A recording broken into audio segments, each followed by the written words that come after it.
नमस्कार साथियों, आप सभी का आपके अपने चैनल पर स्वागत है। आशा है आप सभी अच्छे होंगे और आप सभी के आने वाले एग्ज़ाम की तैयारी भी ज़ोरों शोरों से चल रही होगी।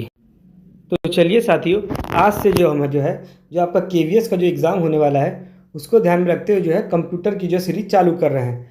तो कंप्यूटर सीरीज़ चालू करने से पहले आज हम कुल 100 वन लाइनर क्वेश्चन लेके आए कंप्यूटर के, जिससे आपको यह समझ में आ सके कि ये कंप्यूटर के प्रश्न पूछे कैसे जाते हैं या फिर किस प्रकार के प्रश्न वैसे हमेशा हर एग्ज़ामों में पूछे जा रहे हैं कंप्यूटर के। तो जितने भी प्रश्न हैं ये सभी किसी न किसी एग्ज़ाम में पूछे गए प्रश्न हैं। और कल से आपकी टॉपिक वाइज सीरीज़ चालू कर दी जाएगी। तो चलिए साथियों, इसको देख लीजिए क्योंकि यह बहुत ही इंपॉर्टेंट सीरीज़ है, क्वेश्चंस हैं। चलिए देखते हैं। देखिए यह बेसिक कंप्यूटर से यह प्रश्न पूछे जाते हैं। तो आपका पहला प्रश्न क्या है? पहला प्रश्न है, कंप्यूटर का जनक किसे कहा जाता है? तो सभी साथी बताएंगे कंप्यूटर जनक किसे कहा जाता है। तो यह कौन है? यह है चार्ल्स बेबेज। कंप्यूटर जनक किसे कहा जाता है? तो चार्ल्स बेबेज को कहा जाता है। चलिए अगला प्रश्न देखते हैं, कंप्यूटर का हृदय किसे कहा जाता है? तो सभी साथी बताएंगे कंप्यूटर का हृदय किसे कहा जाता है। तो यह किसे कहा जाता है? सीपीयू कहा जाता है। तो क्या समझ में आया कि कंप्यूटर जनक चार्ल्स बेबेज है, कंप्यूटर का हृदय सीपीयू है। चलिए अगला प्रश्न है कि सीपीयू का पूरा नाम क्या है? तो सीपीयू का जो पूरा नाम क्या है, सभी बात बताएंगे। तो यह सेंट्रल प्रोसेसिंग यूनिट है। तो सीपीयू का पूरा नाम क्या है? तो यह है सेंट्रल प्रोसेसिंग यूनिट। इसके बाद आता है कंप्यूटर गति किस में मापी जाती है? तो सभी साथी बताएंगे कि कंप्यूटर गति किस में मापी जाती, किस में मापी जाती है। तो यह हर्ट्स में या गीगा हर्ट्स में मापी जाती है। चलिए अगला आता है कि भारत का पहला सुपर कंप्यूटर कहाँ पर स्थापित हुआ था? सभी साथी बताएंगे कि भारत का पहला पहला कंप्यूटर कहाँ स्थापित हुआ था। तो क्या है, भारत का पहला कंप्यूटर कहाँ पर स्थापित हुआ था? तो यह कोलकाता IISc मुंबई में हुआ था। तो कहाँ पर? कोलकाता IISc मुंबई में हुआ था। चलिए अगला प्रश्न देखते हैं कि भारत का पहला इलेक्ट्रॉनिक कंप्यूटर कौन सा था?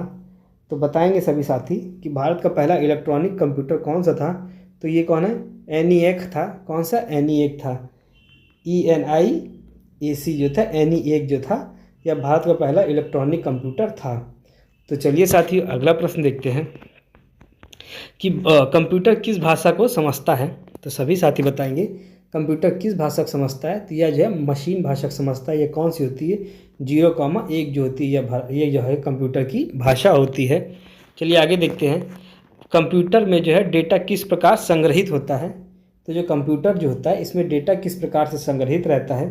तो यह बाइनरी में यह संग्रहित रहता है। इसको याद रखिएगा, यह बाइनरी में संग्रहित रहता है। चलिए आगे देखते हैं, कंप्यूटर की मेमोरी किस में मापी जाती है। तो जो कंप्यूटर होता है इसकी मेमोरी किस में मापी जाती है। तो यह जो होती है बाइट में यह मापी जाती है। किस में? बाइट में मापी जाती है। चलिए आगे देखते हैं, एक बाइट में कितने बीट्स होते हैं। तो सभी साथी बताएंगे एक बाइट में कितने बीट्स होते हैं। तो जो एक बाइट होता है इसमें कुल 8 बीट्स होते हैं। कितने? कुल 8 बीट्स होते हैं। इसको याद रखिएगा, बहुत इंपॉर्टेंट है। फिर आता है माइक्रो प्रोसेसर की जनक कौन है। तो कौन? माइक्रो प्रोसेसर की जनक कौन है? तो यह टेड हॉफ है। तो कौन है? टेड हॉफ माइक्रो प्रोसेसर के जनक है। चलिए अगला प्रश्न देखते हैं। तो जो आज का अगला प्रश्न है, कंप्यूटर की सबसे छोटी इकाई कौन सी है।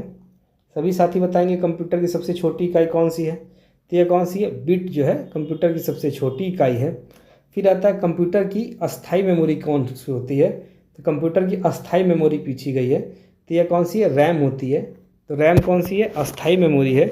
इसका अगर फुल फॉर्म देखा जाए तो रैंडम एक्सेस मेमोरी होता है। तो इतना आप समझ चुके होंगे। चलिए आगे देखते हैं, स्थाई मेमोरी कौन सी होती है। क्या समझ पा रहे? स्थाई मेमोरी कौन सी होती है। तो यह कौन सी होती है? यह होती है रोम होती है। स्थाई मेमोरी किसे कहते हैं? रोम को कहते हैं। और इसका क्या होता है मतलब, यह होती है रीड ऑनली मेमोरी। इतना आप समझ चुके होंगे। चलिए आगे देखते हैं, अगला प्रश्न क्या है, बायोस का पूरा नाम क्या है। सभी साथी बताएंगे कि बायोस का पूरा नाम क्या है। इसका फुल फॉर्म समझ लीजिएगा क्या है। तो यह होता है basic input output system. Basic input output system जो होता है बायोस का फुल फॉर्म होता है। चलिए आगे देखते हैं, कंप्यूटर की बुद्धि किसे कहा जाता है। तो जो कंप्यूटर है उसकी होती है बुद्धि किसे कहा जाता है। तो सभी साथी बताएंगे तो यह होता है या CPU को यह कहा जाता है। चलिए अगला प्रश्न देख लेते हैं। तो आज का जो अगला प्रश्न है, कंप्यूटर में UPS का कार्य क्या होता है। सभी साथी बताएंगे कंप्यूटर में UPS का कार्य क्या। तो चलिए देखते हैं। तो जो कंप्यूटर में यूपीएस कार्य होता है या जो होता है बिजली का बैकअप होता है, बिजली का बैकअप जो होता है ये यूपीएस का कार्य होता है। चलिए आगे देखते हैं। कंप्यूटर में कौन सी मेमोरी पावर ऑफ होने पर भी रहती है?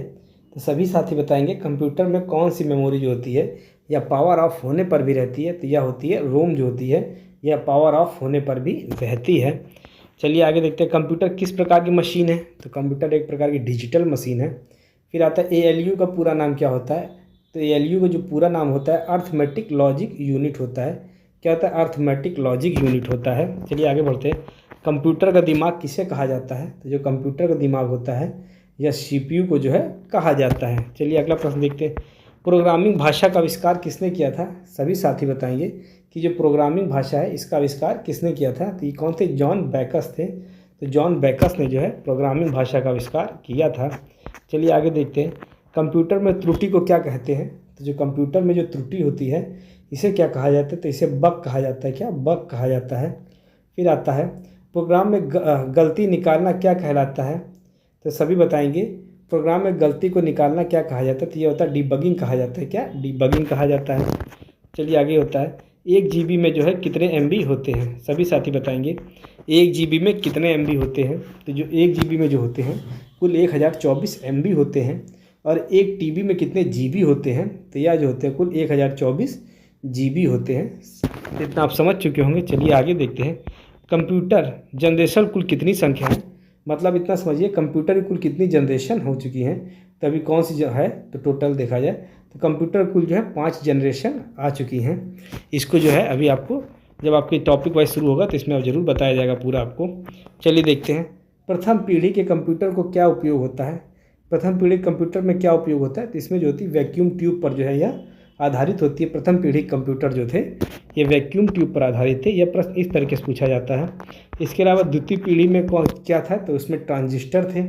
इतना आपको पता होना चाहिए। इसको याद रखिएगा कि प्रथम पीढ़ी, द्वितीय पीढ़ी, तृतीय पीढ़ी, चतुर्थ पीढ़ी, तो यह जो पीढ़ियाँ जितनी हैं यह जो है किन पर आधारित थी? प्रथम पीढ़ी थी वैक्यूम ट्यूब पर, दूसरी किस पे? ट्रांजिस्टर पर, तीसरी जो आपकी पीढ़ी आई थी यह जो थी आईसी पे थी, इंटीग्रेटेड सर्किट पे। आईसी चिप जो होती है, इंटीग्रेटेड सर्किट जो होती है उन पर आधारित थी। और चतुर्थ पीढ़ी जो थी यह जो थी माइक्रो प्रोसेसर पर आधारित थी। और आधुनिक कंप्यूटर किस पीढ़ी में आते हैं? यह जो है 5वीं पीढ़ी में आते हैं। चलिए आगे देखते हैं। सुपर कंप्यूटर का उपयोग कहाँ होता है? तो चलिए सभी बताएंगे। जो सुपर कंप्यूटर होते हैं इनका प्रयोग कहाँ पर होता है? तो इनका प्रयोग जो होता है वेदर फोरकास्टिंग में होता है। चलिए आगे देखते हैं। भारत का पहला सुपर कंप्यूटर कौन सा है? इसको क्या है नाम है? भारत का जो पहला सुपर कंप्यूटर इसका क्या नाम है? तो यह परम 8000 जो है भारत का पहला सुपर कंप्यूटर है। फिर आता है इंटरनेट की खोज किसने की थी? तो विंट सर्फ ने जो है इंटरनेट की खोज की थी। किसने? विंट सर्फ ने इंटरनेट की खोज की थी। फिर आता है WWW खोज किसने की? सभी साथी बताएंगे WWW की खोज किसने की? तो ये थे टिम बर्नर्स ली ने जो है WWW की खोज की। किसने की? टिम बर्नर्स ने जो है। तो चलिए साथियों अगला प्रश्न देखते हैं। कंप्यूटर का आउटपुट किसे कहते हैं? क्या समझे आप लोग? कंप्यूटर का आउटपुट किसे कहते हैं? तो प्राप्त डेटा को जो है कंप्यूटर का आउटपुट कहते हैं। फिर आता है कंप्यूटर किस सिद्धांत पर काम करता है? इसको याद रखिएगा। कंप्यूटर किस सिद्धांत पर काम करता है? तो IPO साइकिल पर जो है यह काम करता है। किस पे? IPO साइकिल पर यह कार्य करता है। IPO का पूरा नाम क्या है? इसको समझिएगा।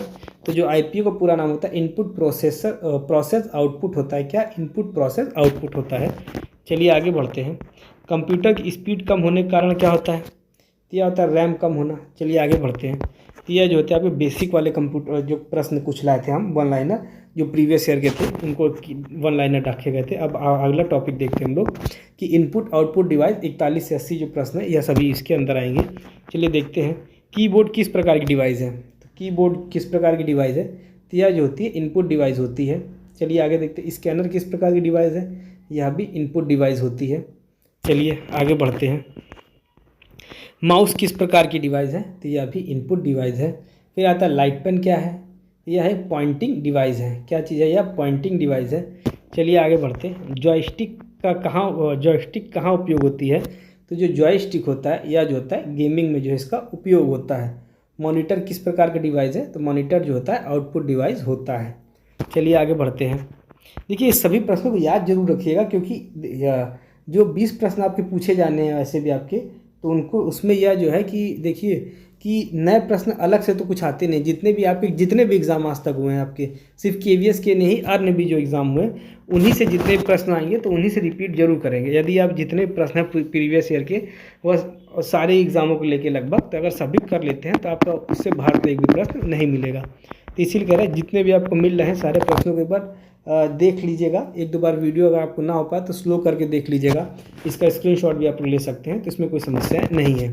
चलिए आगे देखते हैं। एलसीडी का पूरा नाम क्या है? तो ये जो लिक्विड क्रिस्टल डिस्प्ले, क्या है? लिक्विड क्रिस्टल डिस्प्ले है। फिर आता है एलईडी का पूरा नाम क्या है? तो यह है लाइट एमिटिंग डायोड है। क्या है? लाइट एमिटिंग डायोड है। चलिए आगे बढ़ते हैं। प्रोजेक्टर किसका उदाहरण है? चलिए समझते हैं प्रोजेक्टर किसका उदाहरण है। तो जो प्रोजेक्टर होता है यह आउटपुट डिवाइस का उदाहरण है। फिर आता है स्पीकर किसका उदाहरण है? स्पीकर किस प्रकार की डिवाइस है? स्पीकर जो होता है आउटपुट डिवाइस है। चलिए आगे बढ़ते हैं। फिर आता है कि ये माइक्रोफोन क्या है? तो माइक्रोफोन एक प्रकार का जो है इनपुट डिवाइस होती है। फिर आता है बार कोड रीडर किस श्रेणी में आता है? तो बार कोड रीडर जो होता है यह एक इनपुट डिवाइस होती है। चलिए आगे बढ़ते हैं। फिर आता है ओएमआर का उपयोग कहाँ होता है? तो ओएमआर का उपयोग पता होगा आपको, एग्जाम शीट्स में जो है होता है। ओसीआर का उपयोग किसे कहते हैं? तो प्रिंटेड टेक्स्ट रीडिंग। ओसीआर जो है का उपयोग किस में होता है? तो ये प्रिंटेड टेक्स्ट रीडिंग जो होती है यह होती है। चलिए आगे बढ़ते हैं। टॉर्च स्क्रीन किस श्रेणी का डिवाइस है? तो जो टॉर्च स्क्रीन जो होती है ये इनपुट आउटपुट दोनों ही प्रकार की डिवाइस है। प्रिंटर किस प्रकार की डिवाइस है? या आउटपुट डिवाइस है। चलिए आगे बढ़ते हैं। इम्पैक्ट प्रिंटर का उदाहरण बताइए। तो ये जो इम्पैक्ट प्रिंटर होते हैं इसके अंदर कौन कौन से प्रिंटर आते हैं? तो इसमें जो है डॉट मैट्रिक्स जो है इसके अंतर्गत आता है। फिर आता है नॉन इम्पैक्ट प्रिंटर में क्या आता है? तो लेज़र प्रिंटर और इंक जेट प्रिंटर जो होते हैं ये नॉन इम्पैक्ट प्रिंटर में आते हैं। तो क्या समझ पाए? नॉन इम्पैक्ट में इंक जेट और लेज़र, इम्पैक्ट प्रिंटर में डॉट मैट्रिक्स आते हैं। चलिए आगे देखते हैं। लेज़र प्रिंटर क्या है? तो यह हाई स्पीड प्रिंटर है। चलिए आगे बढ़ते हैं। प्लॉटर किस लिए उपयोग होते हैं? तो ये क्या होते हैं? लार्ज ड्राइंग्स के लिए जो है इसका उपयोग किया जाता है। फिर आता है वेब कैमरा क्या है? यह एक प्रकार की इनपुट डिवाइस है। फिर आता है, चलिए देखते हैं अगला प्रश्न क्या है। बार्ले कीबोर्ड किसके लिए होता है? तो यह जो होता है विजुअली डिसेबल्ड के लिए जो इसका प्रयोग होता है। क्यूआर कोड रीडर किस प्रकार की डिवाइस है? तो यह जो है एक प्रकार की इनपुट डिवाइस है। फिर आता है डेली व्हील प्रिंटर जो होते हैं किसका उदाहरण है? तो यह इम्पैक्ट प्रिंटर के जो है उदाहरण है। चलिए आगे बढ़ते हैं। प्रिंटर की गति जो होती है ये पीपीएम में होती है। चलिए आगे बढ़ते हैं।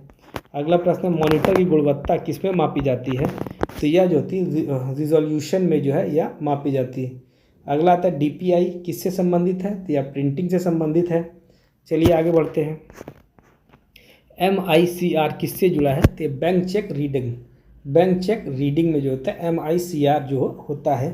फिर ट्रैक बॉल होती है, तो पॉइंटिंग डिवाइस जो है यह ट्रैक बॉल होती है। फिर आता है डिजिटाइजर किसका उदाहरण है? क्या है? डिजिटाइजर जो है किसका उदाहरण है? यह इनपुट डिवाइस है। क्या है? यह एक प्रकार का इनपुट डिवाइस है।